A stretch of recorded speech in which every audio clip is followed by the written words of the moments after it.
Akkam jirtuuf daawwattoota keenya OMA oduu ammee qabnaa nu wajjin tura.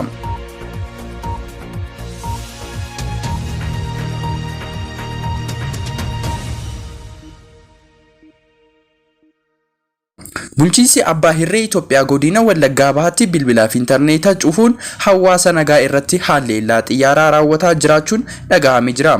Murni Abiy Ahmediin hoogganamu aanaalee godina Wallaggaa Bahaa jalatti argaman hedduu keessatti haleellaa xiyyaaraa raawwataa jiraachuu OMN odeeffateera. Haleellaa murni aangorraa jiru raawwataa jiru kannan biyyinni isaanii yeroof adda bahuudhaa baatus namoonni nagaa hedduun dhumuu odeeffannoon OMN qaqqabee ni mul'isa. Dubbiin himan idil addunyaa waraana bilisummaa Oromoo Odaa Tarbii godina Wallaggaa Bahaa aanaa Ebantutti murni Abiy Ahmed hoogganamu bilbilaa fi intarneetaa cufuun haleellaa xiyyaaraa irra deddeebina raawwachuun ibsanii jiru. Haleellaan raawwatame namoota nagaa dhibbootaan lakkaawwaman gagga'uus himaniiru. Gochi uummata nagaa irratti raawwatamaa jiru kun yakka namummaati jedhanii jiru. Haleellaan murna aangoorra jiruun Oromoo Walloo fi Wallaggaa irratti raawwatamaa jiru gareen kun lubbuu lammiilee nagaaf kan hin imamne ta'uu agarsiisa jedhan Odaa Tarbii. Haleellaa qilleensa irratti deddeebiin naannolee kanneenitti raawwatamuun lubbuun lammiilee nagaa hedduun badaa jiraachuunis ibsanii jiru. Kaaba Oromiyaa Wallootti haleellaa diroonii fi xiyyaaraan torbanoota darban keessaa raawwataman tureen yoo xiqqaate lubbuun namoota 71 darbee jira. Hedduun madaa'uu fi qaama hirrachuu qabiyyees barbadaa'uun OMN gabaasee ture. Haleellaan qilleensaarra Walloo iddoowwan garaagaraa hawaasa nagaa irratti xiyyeeffachuun raawwatamu ammoos itti fufee jiraachuun isaa ni himatama. Jiraatota godina addaa saba Oromoo Walloorraa fi odeeffannoon yeroo yeroon nu qaqqaba ni mul'isa. Aanaalee godina Wallaggaa Bahaa bifa haaraan haleellaa qilleensarraa saaxilamanii jiran keessattis gochi kun itti fufee jiraachuusaa himamee jira.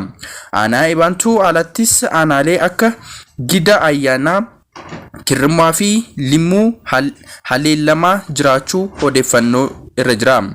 Naannichi haleellaan hidhattoota fiinxaleeyyii Amaaraatti uummata nagaa irratti raawwatamus itti fufee jira. Waraana Tigraay muummichi ministeera Abiy hidhattoonni TPLF waliin hiriiran hundi akka harka kennataniif waamicha dhiyeessanii jiru. Waraana kaaba Itoophiyaatti gaggeeffamaa jiru irratti raayyaa ittisa dursuun kan hirmaataa jiran ajajaan waliigalaa humna waraana Itoophiyaa fi ministeera muummee Abiy Ahmed hidhattoonni TPLF waliin hiriirtan hundi karaa nagaatiin harka kennadhaa jedhanii jiru. Adda waraana amma irra jiranirra ibsa miidiyaalee biyya keessaaf yeroo kennanitti ana kan jedhan muummicha ministeera Abiy Ahmed waraana kanaan diina isaanii mo'achuu jiraachuu isaanii ibsanii jiru. Wanti guddaan diinni injifatamee jira. Hojiin nu hafe diina barbadeessuu fi bittinneessuudha jechuun kan dubbatan ministeerri muummee Abiy milkaa'ina kutaa bahaa biyyatti arganne gaashanaattis ni dabalana jedhanii jiru. Kutaa kaaba biyyatti gaara gaashanaatti dhiyoo jirurra ibsa kan kennan ministeerri muummee Abiy har'a as korsisnee borimmoo gaashanatti diina bittinneessina jedhanii jiru. Haleellaan gaashanarratti gaggeessinu akkan murteessaadha. Bakka diinni kisaaraa qaqqabsiiseef gaattisaa itti argattudha. Kana raawwachuuf karoora qixxeessineerra. Loltoonni fi hooggantoonni keenyas qophiidha jedhanii jiru. Ministeerri muummee Abiy qaamoleen isaaniin lolaa jiran namoota leenjii waraana hin qabne hiriirsuun badii lubbuu hedduuf sababa ta'urraa akka qusatan dhaamaniiru. Kanaan dura dubbiin humna TPLF Geetaachoo Raddaa gamaasaan turtii BBS waliin taasiseen namoonni mootummaa dirree waraanatti ergan jiru kanneen muuxannoo waraana hin qabne waan ta'aniif garmalee dhumaa jiru jechuun yaaddoo qabu ibsanii turani.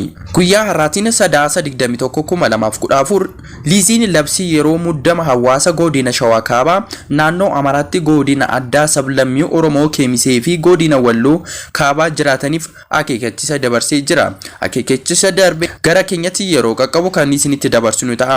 Oduu ammaaf kan qabnu kana fakkaata nu wajjin tura.